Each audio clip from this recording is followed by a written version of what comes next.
This full moon marks a massive turning point. Pay close attention. If you're even a little bit tuned in to how the months feel, you might have noticed January like a long, slow inhale. Thinking, planning, circling the same choices without moving. That's normal. January is often a season of clearing and recalibration. But this full moon, the snow moon sitting bright in February, isn't just another calendar event. It shows up like a subtle click in the mechanism of your life, a catalytic nudge that changes how the whole month unfolds. If you let it, that nudge can turn a cautious pause into forward motion. Before I go deeper, if you want regular updates about these monthly shifts, short practical guides for noticing energy and translating it into action, consider subscribing and turning on notifications. If this message lands, having the context of the month ahead can help you recognize the small signals that matter. This moon feels different because February itself acts like a spark. January laid down groundwork, inventory, boundaries, quiet plans. February comes with more heat, with a kind of permission to move. The snow moon arrives at a moment when the landscape is thawing, not just outside, but inside you. Imagine a latch that's been latched for weeks. The moon doesn't yank it open, but it eases the rust away. Doors you've been testing start to click more easily. Decisions that felt heavy become lighter. That is how a turning point often shows up, not as fireworks, but as decreased friction. One of the first things many people notice is joy returning, not as escapism, but as strategy. Joy is often treated like a reward for doing everything right. This moon invites a different view, joy as fuel, small pleasures, a laugh at a random joke, taking a different route home, doodling for 5 minutes, are not distractions. They are the little charges that recharge your capacity to take focused action. You may find yourself making space for spontaneous things, and those small detours can be surprisingly productive. Picture someone who's been editing sentences late into the night, finally stepping outside and finding a line that fixes the whole chapter. That rediscovered ease and play can open creative pathways that logic alone could not. You might also notice what I call unchosen choices.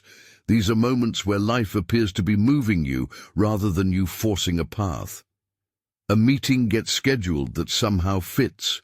A person reaches out at the exact moment you were thinking about asking for feedback. An opportunity lands in your inbox when you're halfway to asking for help. It can feel uncanny, and it's tempting to frame it as fate or luck. A more helpful lens is to see these occurrences as alignment, conditions becoming favorable because internal clarity has shifted. When you stop wrestling with every option, the right doors often swing open on their own. That doesn't mean you lose agency.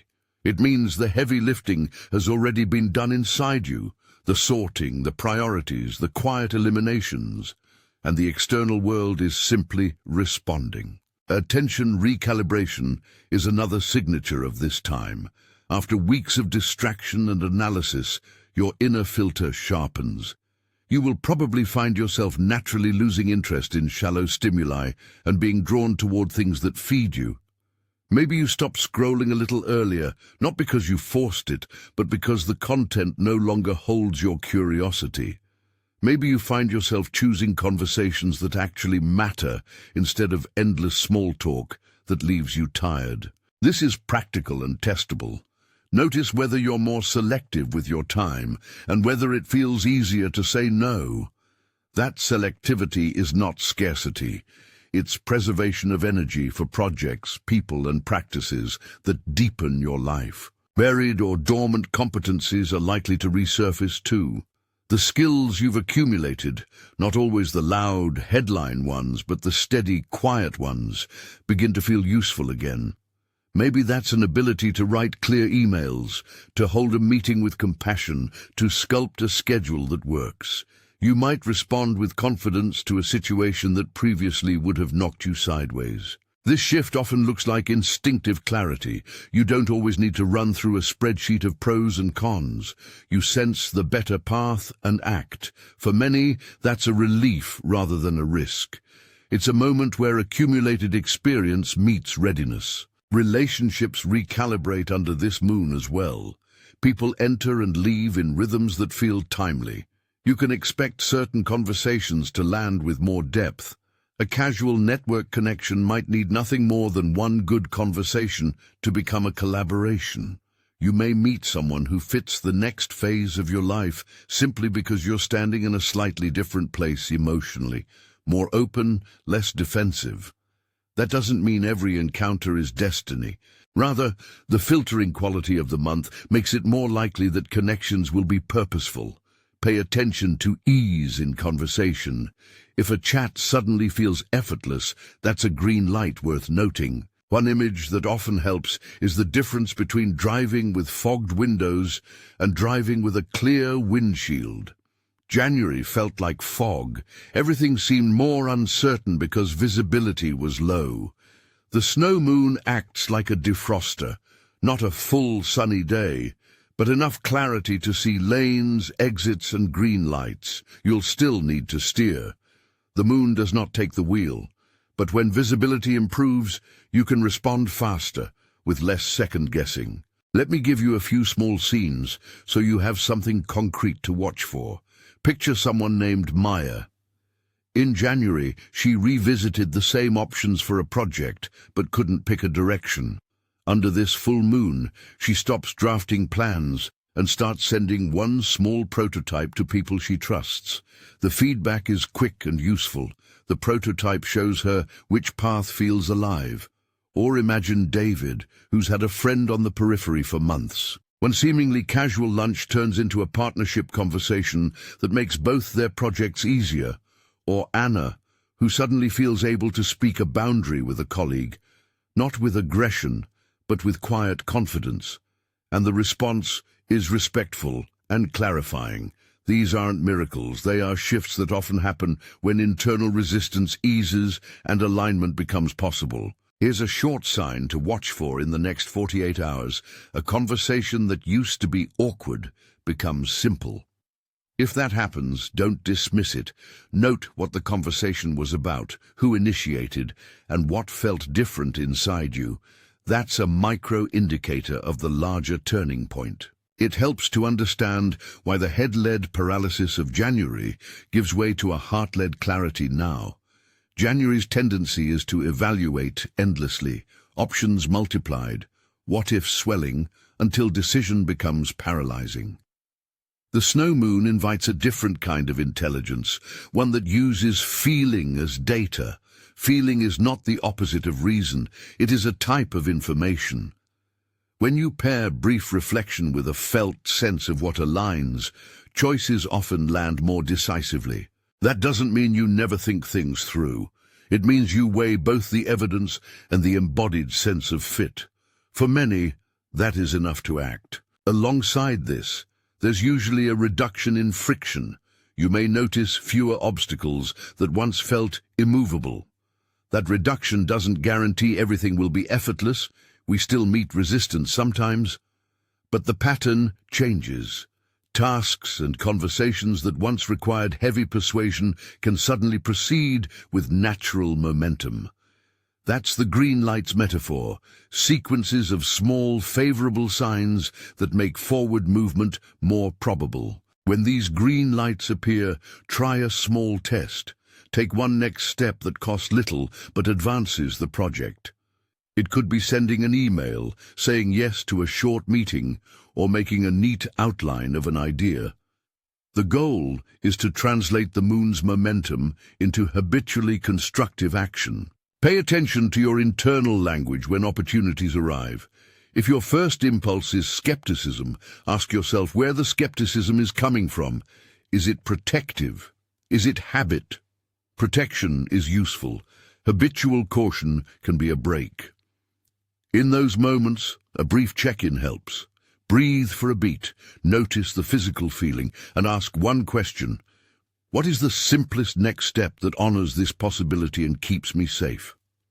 Often the answer is small and manageable. I want to be explicit about something important. Do not use this energy as a permission slip for radical, unplanned life changes. Aligning with momentum does not mean acting recklessly. Instead, favor experimentation and small bets. Try a low-risk version of what you want to test your resonance with the moment. If you feel compelled to shift careers, for instance, consider creating a side project or taking a class before handing in any notice. If a relationship conversation feels necessary, open it gently and observe the reactions. The moon catalyzes momentum, but wise steps keep that momentum sustainable. Another practical way to ride this wave is to cultivate micro-rituals that help you notice rather than get swept away. 5 minutes of morning reflection, where you list 3 small things that would bring clarity today. That's enough. A midday pause to check whether you're reacting out of habit or curiosity. That's enough. These micro-rituals create a scaffolding for the moon's influence to land in your day-to-day choices. You may also feel a subtle permission to let go. Some doors will close without your explicit action. That can feel unsettling, but in many cases, it's the universe's way of clearing space for what's next. When something ends or fades, notice whether the ending comes with relief as much as loss. Relief is a sign, an internal unburdening that indicates you're closer to alignment. If endings bring only grief, they may need time and tender care. The moon's role here is not to rush healing, but often to reveal which endings make space for fresh energy. Attention recalibration also shows up in what you're attracted to. You might begin to gravitate toward books, podcasts, or people who offer depth rather than surface noise. That's normal and useful. Act on that attraction. Follow the thread that calls you. If a course or a conversation feels nourishing, explore it. The key is testing with small steps, sample rather than commit fully. A single conversation can be enough to determine if a relationship or a mentorship is worth deeper investment. Let's talk about confidence. This month often brings a quieter, less performative kind of confidence. It's not the loud self-promotion that demands attention. It's steadier, like someone who knows how to hold their attention and their boundaries without drama. That quiet confidence may show up as easier decision-making, less rehashing of old doubts, or simply showing up consistently in a new way. If you notice yourself operating from this steadier place, give yourself credit. It's the sign of internal consolidation, and it often precedes meaningful progress. At the same time, expect mixed signals. Not every day will be a sunlit procession. Momentum comes in bursts and lulls. Some days you'll feel charged and decisive. Others you'll feel hesitant again. That's normal. A turning point is not an instant fix. It's a shift in a trajectory. The trick is to use the high-energy moments for actual forward motion and to treat the low-energy ones as information about where adjustments are needed. Practically, here are specific signals to watch for. Ease in starting a conversation that used to be hard. Repeated synchronicities that are meaningful rather than merely coincidental. A sudden clarity about a decision you've been avoiding. Creative ideas that come with a sense of this feels right rather than frantic urgency. And a sense of internal relief after making a boundary or a small commitment. When multiple signals align, ease, clarity, and a sense of rightness, the probability that you're at an important inflection point rises. And here are practical micro-actions you can test this week. Say yes to one small spontaneous invite that costs you little but might expand your network. Send one concise message to a person you admire asking for a short conversation. Pick one creative task you've been postponing and work on it for 20 minutes. Say one honest thing you've avoided in a relationship, starting with curiosity rather than accusation.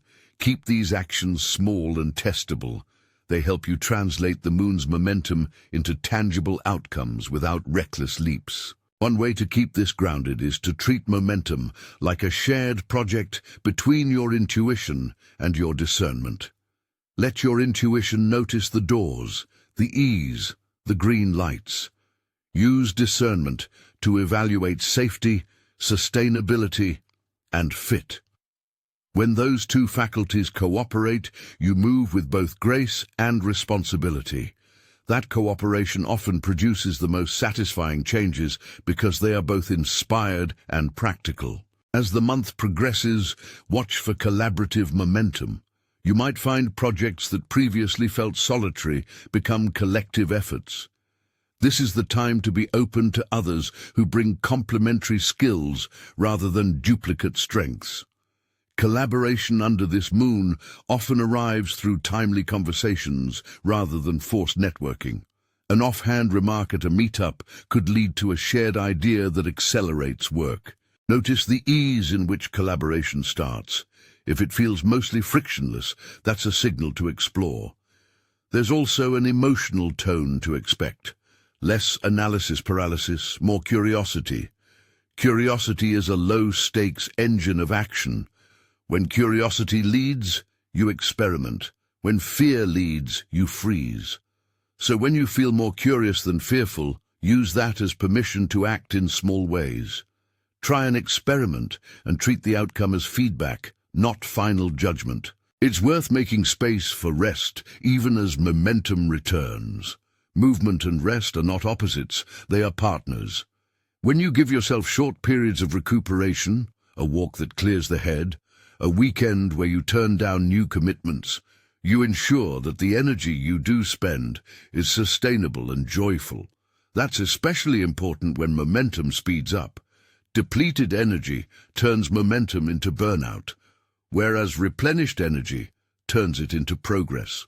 As we move toward the climax of this month's arc, keep a journal of the small signals. Write down 3 moments each week where something felt easier than expected, where someone showed up in a timely way, or where an idea landed with unusual clarity.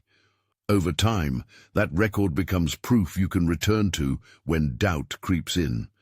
It also trains you to notice what might otherwise be dismissed as coincidence. Now, a last caution and an encouragement. The moon's turning point is powerful precisely because it's subtle. It rarely arrives as a cinematic jolt. It is ordinary and extraordinary at the same time. Ordinary because it manifests in small, everyday incidents. Extraordinary because those incidents accumulate into meaningful change. Don't wait for a dramatic sign to act. Small, consistent responsiveness to the signals is often what transforms a possibility into reality. So as the snow moon rises, what can you do in this moment? First, pay attention. Notice ease, notice curiosity, notice doors opening with less force than before. Second, take one small action each day that tests the momentum without risking your stability. Third, protect your attention by choosing nourishment over noise. Fourth, be open to timely conversation and reciprocal collaboration. And fifth, document the changes, the green lights, so you can follow the pattern. This full moon may not rearrange your life overnight, but it can nudge you toward a month where momentum is more likely than stall. For many people, that turning point is the difference between a year of plans and a year of progress. The shift is often internal first, a sense of relief, a spark of clarity, and then external as doors align and conversations deepen. If you notice any of these shifts, a sudden clarity, an easy conversation, a small joy that lingers, share it below. Tell us what signal you observed first this month. If you found this helpful, like the video and subscribe for more forecasts that blend practical steps with spiritual timing. Stay attentive. This month may be quietly, insistently on your side.